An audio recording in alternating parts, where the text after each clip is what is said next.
सही समय और सही निर्णय।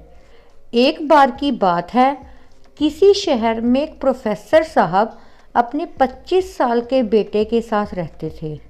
वह अपने बेटे की हमेशा कंफ्यूज्ड रहने की आदत से बेहद परेशान थे। उनका बेटा कभी भी सही समय पर कोई काम नहीं करता, कोई निर्णय नहीं ले पाता। इस वजह से कई बार उसकी नौकरी छूटती, लेकिन उसे ये बात समझ ही नहीं आती थी कि जीवन में सही निर्णय कब लिया जाए।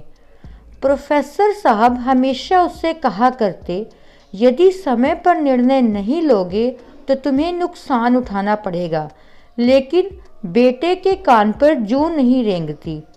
एक दिन प्रोफेसर साहब को एक युक्ति सूझी। उन्होंने अपने बेटे को अपनी लैब में बुलाया। बेटा वहां पहुंचा तो उसने देखा कि प्रोफेसर साहब ने एक मेंढक मंगवा कर रखा है। उन्होंने चूल्हे पर एक पतीले में पानी चढ़ाया और उसे उबलने दिया। पानी जब पूरा उबाल गया तो उन्होंने मेंढक को उस पानी में डाल दिया।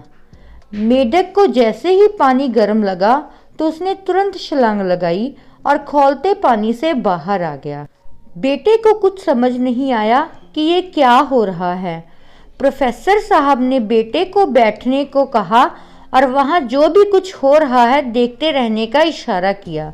अब उन्होंने एक दूसरे पतीले में पानी लिया, उसमें उस मेंढक को डाल दिया और पानी को गर्म करने लगे। थोड़ी देर में पानी खौल गया, लेकिन मेंढक ने उस पानी से बाहर छलांग नहीं लगाया और कुछ देर में डूबकर मर गया। बेटे को ये सब देखकर आश्चर्य हुआ। अब प्रोफेसर साहब ने उससे पूछा, बेटे अब जरा बताओ कि पहले मेंढक ने बाहर छलांग लगा दी, लेकिन अब वह मर गया, इसका क्या कारण है? बेटा कुछ समझ नहीं पाया। प्रोफेसर साहब ने कहा, पहले जब मेंढक को खौलते पानी में डाला गया तो उसे पानी के गर्म होने का एहसास हो गया और उसने छलांग लगा दी। पर बाद में जैसे जैसे पानी गर्म होने लगा, मेंढक अपनी अंदरूनी ऊर्जा को खर्च कर स्वयं को उस पानी के लायक बनाता रहा और जब पानी पूरी तरह गर्म हो गया तब तक उस मेंढक के अंदर इतनी ऊर्जा नहीं बची कि वह बाहर छलांग लगा पाता, क्योंकि उसने अपनी सारी ऊर्जा खुद को पानी के तापमान के बराबर में खर्च कर दी थी।